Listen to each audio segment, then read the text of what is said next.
Welcome to Grab or Stab. I'm Matt McFarland. Here we talk about horror movies and we grab if it's good and we stab if it's not. Today I'll be talking about probably the most divisive movie in this franchise, which is Scream 3, released in 2000. I'm also going to tell you why I think there's a hidden Ghostface killer in this movie. But before we get into all that, let me explain how decisions are made around this place on whether or not to grab or stab a movie. First of all, it comes down to how good are the kills. Second, the characters in the movie. Third, the Ghostface reveal. And lastly, how scary is the movie? Also, we're gonna have a little bonus segment at the end of this video that you're not gonna wanna miss. Directed once again by Wes Craven, Scream 3 takes place 3 years after the second movie. Here we follow Sidney Prescott as she's pulled out of hiding when a new Ghostface starts chopping up the cast of Stab 3. Scream 3 was marketed as the last installment and finale to the series. I don't think there'll be a 4. I think that's kind of the point. I think we're all really happy with the fact that this will sort of be the finish and trying not to make it one of these films that we sort of have go on forever. And one thing more certain than death and taxes is an iconic horror franchise telling you this is the end, over and over. Kind of like when I tell myself that's the last Oreo, but I never stop until I'm weeping on the treadmill as I can barely cross a quarter mile without shitting myself. Besides the voice changer on steroids, what often gets Scream 3 in trouble with the fans is that it tones down the gore and goes all in on the comedy and the satirical side of the franchise. A big reason why was most notably because of the Columbine Massacre, which occurred in 1999 at Columbine High School in Colorado during the early stages of Scream 3's development. This heightened the controversy surrounding whether or not violence in media were to blame. Well, I have an incredible piece of trivia, which probably nobody really knows, that Scream 3 was in pre-production, and I had actually been hired to come back in Scream 3 as the killer. And then when Columbine broke out, they scratched the entire script because it had something to do with high school and taking over kids and making them do terrible things, and the producers were like, Wes was like, we can't go this way. And so I actually was paid to be in Scream 3 and never had a chance to fulfill it. Another huge shift for the franchise was not having Kevin Williamson writing on the movie. Kevin was busy at the time on other projects like I Know What You Did Last Summer, so instead the studio hired Ehren Kruger as the screenwriter. The script and overall direction of Scream 3 was a bit of a mess all throughout production. Multiple rewrites happened during filming, sometimes even on the day they were being filmed. This go around, the entire movie was shot in and around Los Angeles over the span of 12 weeks on a $40 million budget, the highest so far in the franchise. And yet again, another Scream movie took home the bag, grossing $162 million, despite a lot of people thinking even today that this is the worst in the franchise. It's weird. Sometimes I watch Scream 3 and I'm like, God, I don't like it. And sometimes I watch it and it's like, oh, that's really kind of interesting. Depending on which way you're watching it. I don't know if that makes any sense. Do I also think this might be the worst movie in the franchise? Well, before we decide to grab or stab this one, we need to get into the movie for a bit. And it all starts with a helicopter admiring that beautiful LA traffic. But man, it's always like 70 degrees here. Next, we're in the car with Cotton Weary, who you might remember as the man who Sidney Prescott had convicted of killing her mother before he was exonerated after that whole Billy and Stu thing. Cotton now has his own TV show and is on the phone discussing a cameo in the newest Stab movie with his manager. But hang on, the booty call phone is ringing and a provocative female voice is on the other end. After fluffing up Cotton's ego a little, the tone of the call then quickly shifts. What makes you think I have a girlfriend? I know you do. I'm right outside her bathroom door. Man, won't this goofy-ass Grim Reaper just die already? The voice of Ghostface is once again voice acted by the legend Roger Jackson. And you know what Ghosty Face wants to do. He wants to play a little game. This time, though, it's not classic slasher movie trivia. He wants to know where Sidney Prescott's hiding. Cotton doesn't give the caller what he wants, so he cranks this baby up to 88 miles per hour and heads home to save his girl. As Cotton's on his way back, his girlfriend Christine senses that she's not alone in the house. She calls out to see who's there, and Cotton's voice responds. Relieved that it's Cotton being a silly little goose, she lets her guard down just in time for our favorite clumsy serial killer to pop out of the shadows. Wait, hold up, Cotton's not even home yet. So what's going on here? Cotton then pulls up and frantically runs inside in a suit looking like Michael Jackson in Smooth Criminal. Inside, Cotton finds an eerily quiet house. He makes his way to the door with the knife stabs in it. Pissed that Christine might be making glory holes again, he smashes his way inside. And Christine rightfully thinks that he's the attacker. As she's desperately trying to figure out why Cotton wants to kill her, Ghostface appears behind her. Damn, nice shot. Not a Smooth Criminal fan, huh? Oh shit, as Ghostface stabs Christine then goes for Cotton. After some mediocre fight choreography, we find out how Ghostface simulated Cotton's voice. It was a simple game, Cotton. You should have told me where Sidney was. Now, you lose.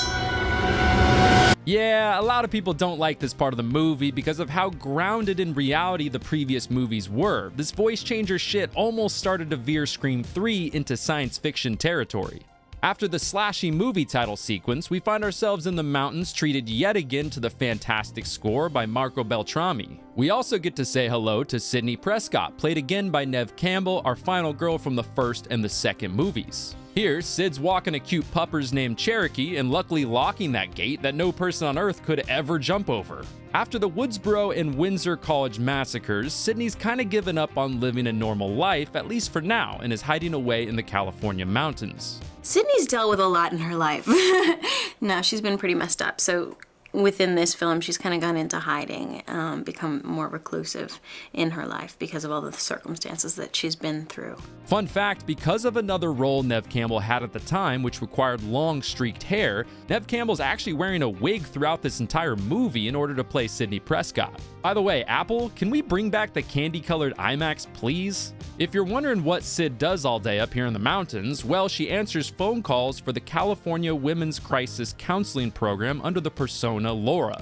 Next, we're transported to a speech given by Gale Weathers for the Future Journalists of America. Afterwards, in the hallway, an LAPD officer named Detective Mark Kincaid is waiting for her. The officer is played by Patrick Dempsey, who was hired the day before shooting began and only had one night to learn some of his biggest dialogue scenes. Here, Gale finds out that Cotton Weary was murdered and the killer left a picture of Sidney's mom, Maureen Prescott, at the scene.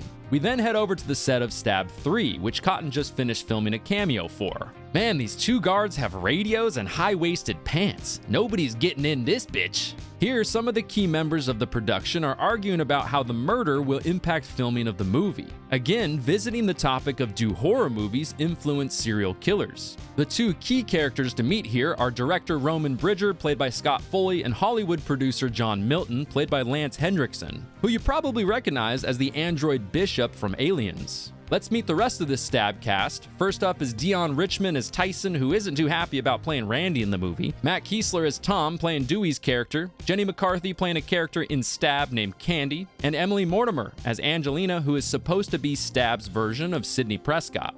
Apparently, those high-waisted security pants weren't good enough to hold off Gale as she gets in and meets her doppelganger, Jennifer Jolie, played by Parker Posey. Jennifer's acting as Gale in Stab 3. She's wearing the same glow-in-the-dark outfit that Gale wore in the first movie. They immediately hit it off. I have to tell you, after 2 films, I feel like I am in your mind. Well, that would explain my constant headaches. The two share a few jabs until they run into Dewey, once again played by David Arquette, who's consulting on the movie. After Gale gets kicked out of the studio, we find ourselves back at Sidney's mountain retreat. Now with her dad, who wasn't doing so well last time we saw him in the first movie. After the two reminisce about her parents' dirty secrets, Sidney lays down and gets a couple visitors. Everything you touch, Sid, dies. Poison. You're just like me. What do you? She wakes up and comes to the realization that she can't hide forever. Back at the studio, Candy arrives for a meeting with Roman. She breaks some shit, then goes over her lines on the phone with Roman while he's stuck in traffic. However, it turns out Candy's actually talking to Ghostface. It's not just a new script, it's a new movie. What? What movie? My movie. And it's called Sarah Gets Skewered Like a Fucking Pig. She then decides hiding amongst the Ghostface costumes is the best idea before eventually getting stabbed in the back, giving us yet another dead Stab cast member. After having lunch, Dewey gets called to Jennifer's house, so Gale follows. Jennifer's Men in Black bodyguard, Stephen Stone, breaks the news about the second murder, and they put together that the killings are happening in the order they die in the movie. And lucky number 3 in the script is Gale. Well, Jennifer as they call her in the movie within the movie. At Sarah's crime scene as an homage to the second Scream movie, which had early script leaks leading to some major rewrites, we find out that the order of the deaths in the movie might not mean Jennifer's next because there were 3 versions of the scripts written, to avoid the ending being leaked. Also, another photo of Sidney's mom was left on the body. Then, like all cops in Scream movies do, the police explain how they don't know anything and have no clue what the next steps to take are. That evening, Sidney clocks in for work and her caller claims to have killed someone. Not only that, but the caller this time sounds a little familiar. Who is this? It's Mother, Laura. Now be a good girl and turn on the news.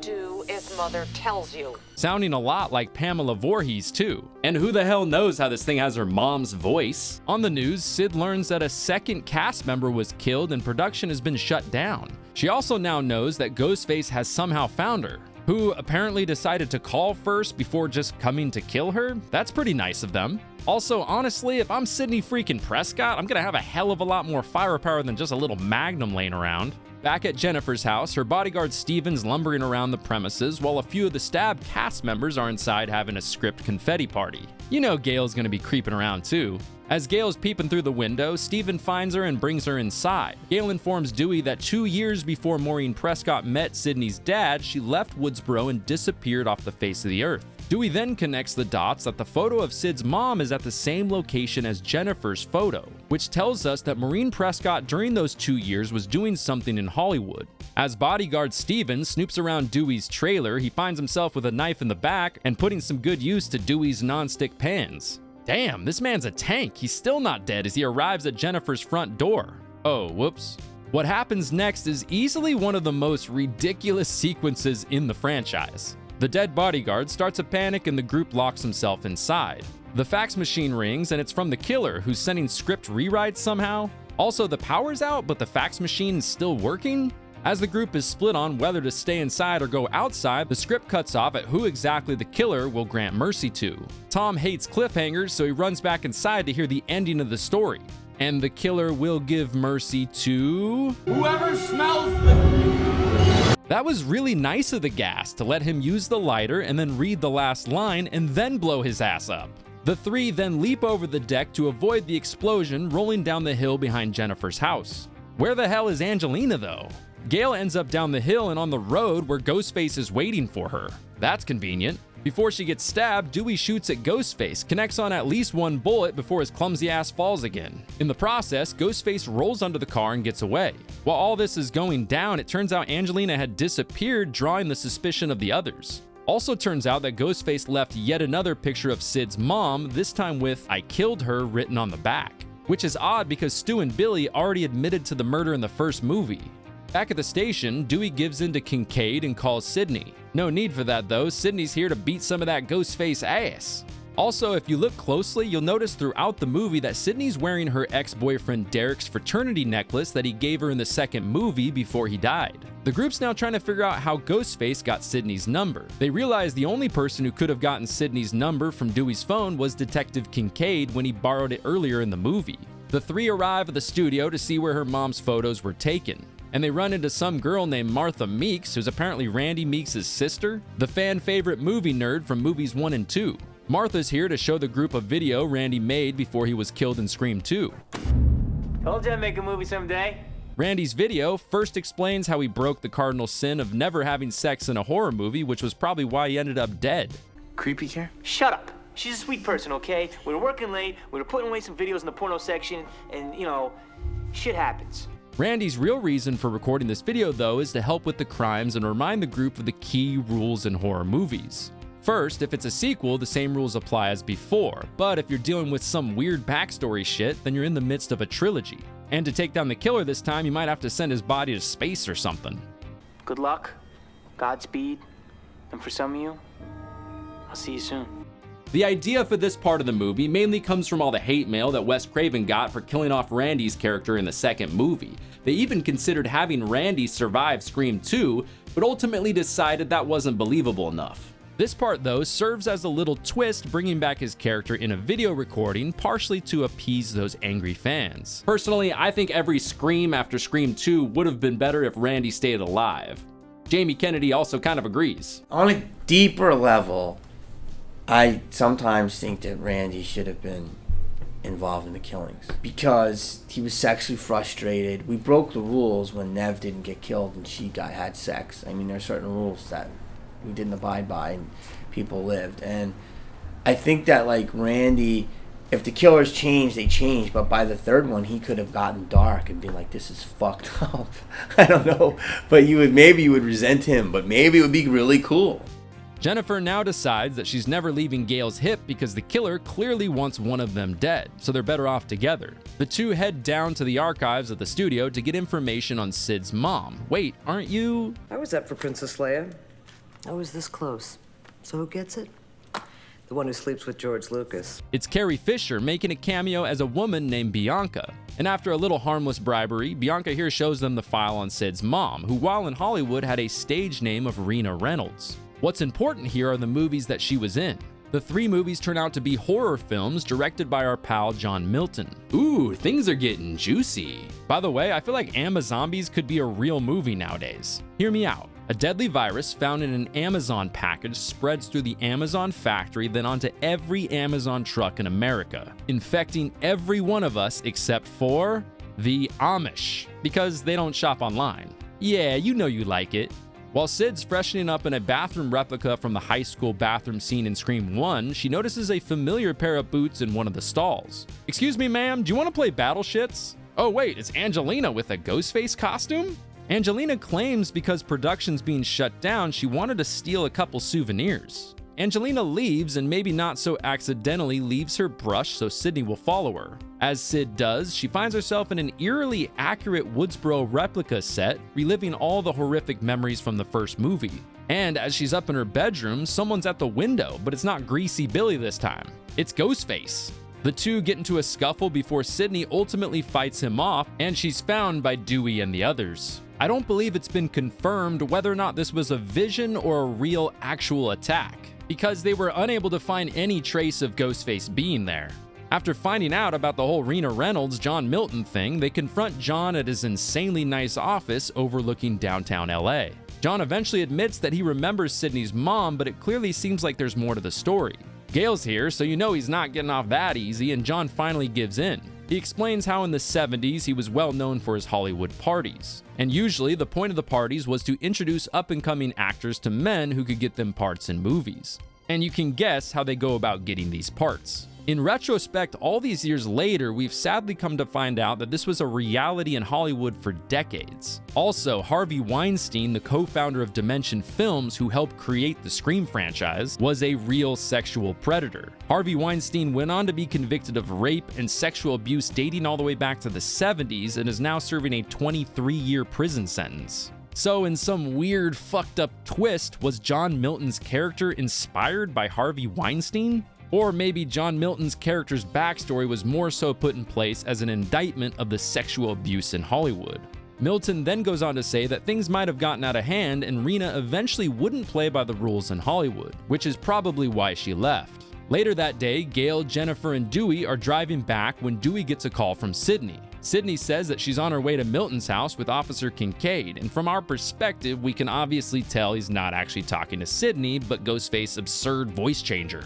They arrive at John Milton's gorgeous old Hollywood home where they don't find Sidney, but they do find Tyson, Angelina, and Roman. If you think this house looks familiar, well, it's because you saw it in Halloween H2O. As the others go to look around the house, Gale and Dewey feel like something's off, so they decide to use caller ID on Sidney's last call. And ring-a-ding-ding, looky what we have here. What is this thing? Is this what he...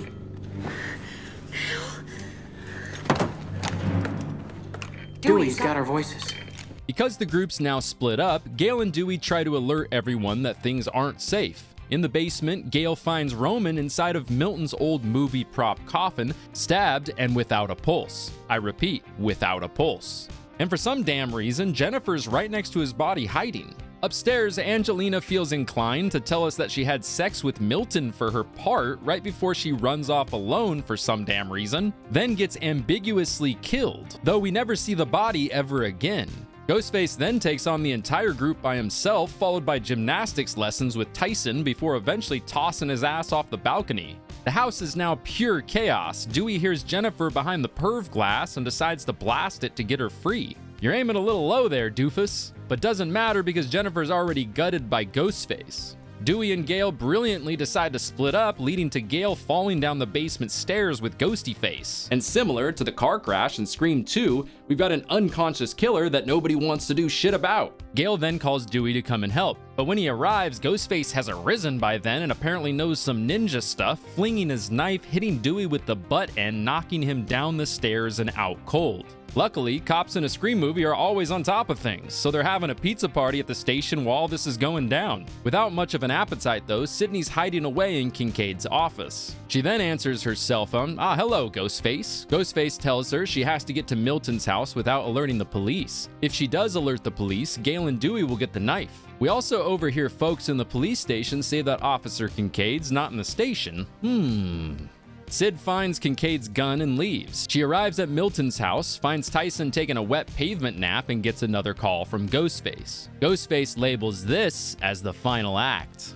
After making her remove her gun, Sidney enters the house to find Dewey and Gale tied up inside. Why didn't Ghostface attack her as she walked in? No fucking clue. But it's Sidney's turn to say surprise because she's got another gun. It's your turn to scream, asshole. But Sid, I thought you learned in the second movie that you have to get the headshot. As she looks away and unties the two, Ghostface doesn't attack her while her gun's down, but instead leaves? As Sidney checks for the killer, she finds Officer Kincaid, who's conveniently at the house alone. Ghostface somehow, though, teleports and is now on the other side of the room. Dewey clearly would have seen him go over there. Well, anyways, maybe there's another door over there and that's how Ghostface ended up on that side or something, who knows. Kincaid then gets knocked out and Sidney leads Ghostface away as she's out of bullets. Making her way through the house, she finds a secret door behind Milton's bookshelf. And holy shit, that door! Is this a bomb shelter or the room for cocaine, sex, and movies? Sidney finds that it's the cocaine, sex, and theater room with a fancy bar and videos of her mom on the projector screen. Now, I just don't get this part. Ghostface is now apparently in the room already, hiding under an evidence sheet looking like The Shape and speaking in her mom's voice? Also, why didn't Gale steal the Ghostface costume and the voice changer when they found it so Ghostface couldn't use it? Anyways, Sidney tries to escape, but the doors are now locked. You're not going anywhere, Sidney. It's time you came to terms with me and with Mother. Wait, did he just say mother, not your mother? Ghostface reveals not only his predictable bulletproof vest, but that he's been trying to track down Rena Reynolds for years. And 4 years ago found her with the new name Maureen Prescott. But Maureen refused to acknowledge her own son. Roman Bridger, director. And brother. And for the first time in a Scream movie, the killer at the end is someone that Sidney doesn't personally know. Also, before Roman did this Undertaker impression, apparently either Roman knows how to stop his pulse or Gale sucks at checking pulses. Roman then tells us he went on to film Maureen with Cotton and Billy's dad. And because Billy didn't like the fact that he had this evidence, he got Billy to kill Maureen. Oh hey, John Milton, the man who probably ruined Maureen's life, which in turn kinda ruined Sidney's life. So, what better motive to frame Sidney with? That and the fact that Roman can leave a threatening message on John's answering machine literally with Sidney's voice kinda makes things easy. Again, in my opinion, lazy writing. Oh, and thanks for hosting this party, by the way. And right as Milton's making a last-ditch effort to save his life, offering anything Roman wants in the business, Roman says, "Nah, bro," and slits his throat. I've got to say, though, Roman's motive that he's bitter that Sidney stole his life from him is a little weak. But it is what it is, and he plans to frame himself as the lone survivor of this new set of murders. God, why don't you stop your whining and get on with it? I've heard this shit before! Stop!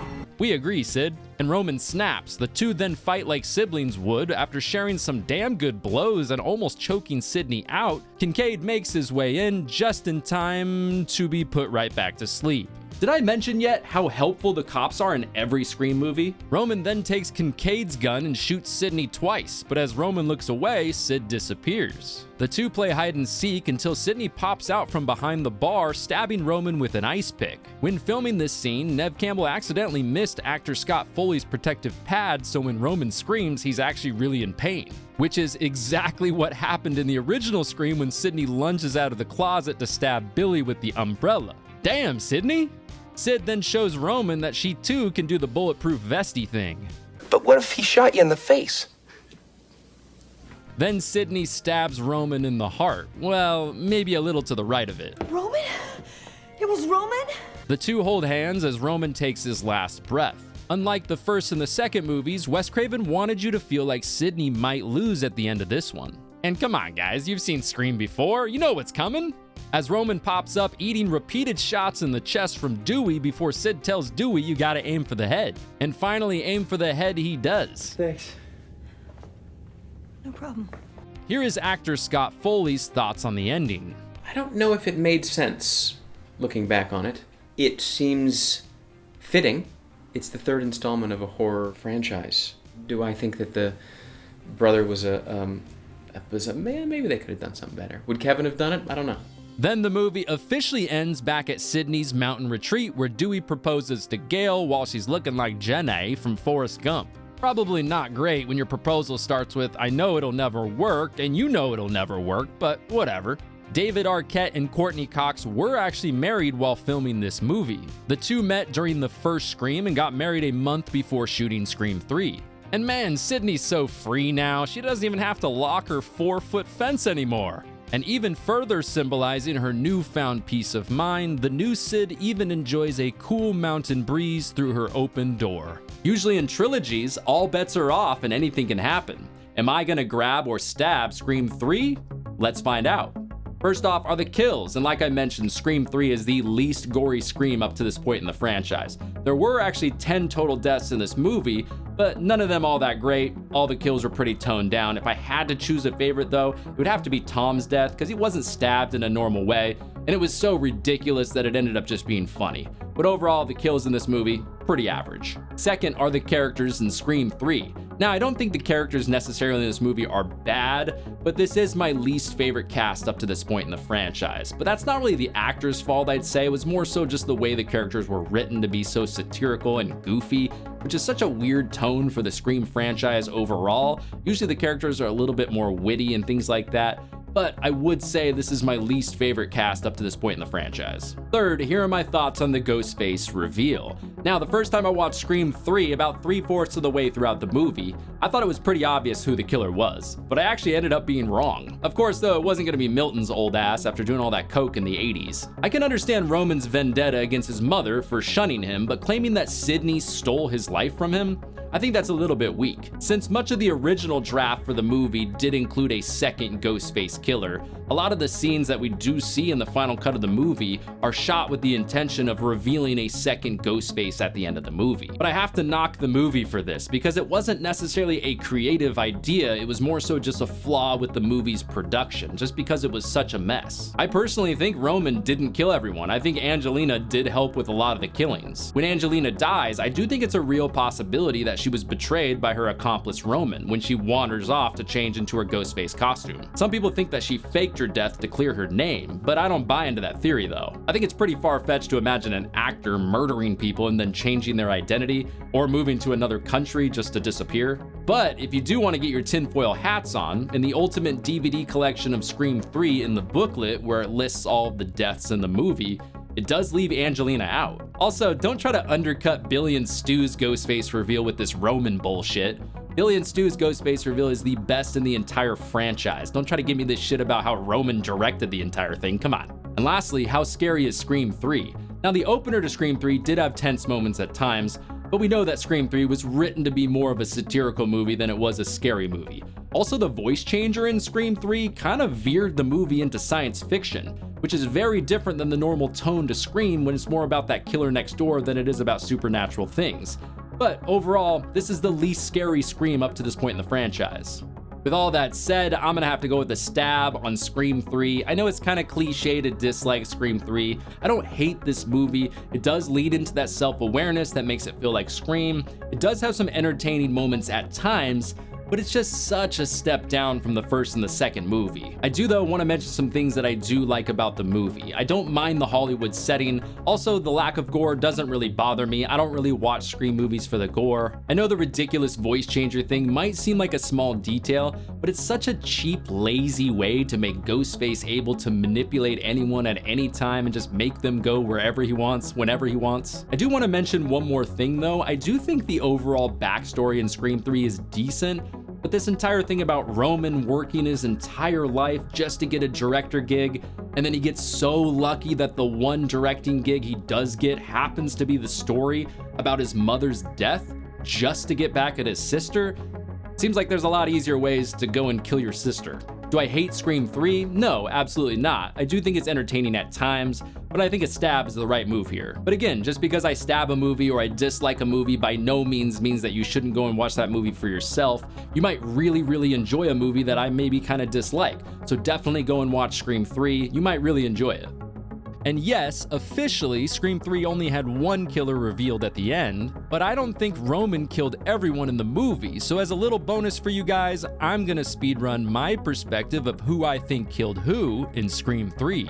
First up are both Christine and Cotton, who I'm gonna credit Roman with. I just don't think it's possible Angelina manhandles Cotton like that. And what would be the point to not just also kill Christine first? I don't see a reason why they would switch. Next up is Sarah's death at the studio. I'm not going to get into all the additional extended scenes and what those POVs show, but in the final cut of the movie, I'm giving this kill to Roman. I won't lie, I don't have any substantial evidence on this one, but I think Roman waited for everyone else to leave the office, called Sarah from the props room using his real voice before switching to Ghostface, and then waited for her in that props room. Next, bodyguard Stephen Stone, which also leads into Tom's kill. I'm giving Stone's death to Roman, because I don't think Angelina's capable of beating up this walking brick wall like that. Following Stone is Tom's explosion death inside Jennifer's house. This one's a duo kill. I think it makes sense that Angelina was the one who turned the gas on because she was already inside the house hanging out. Roman was the one sending the faxes from down the hill, and because Angelina knew an explosion was coming, she separated from the group just in time.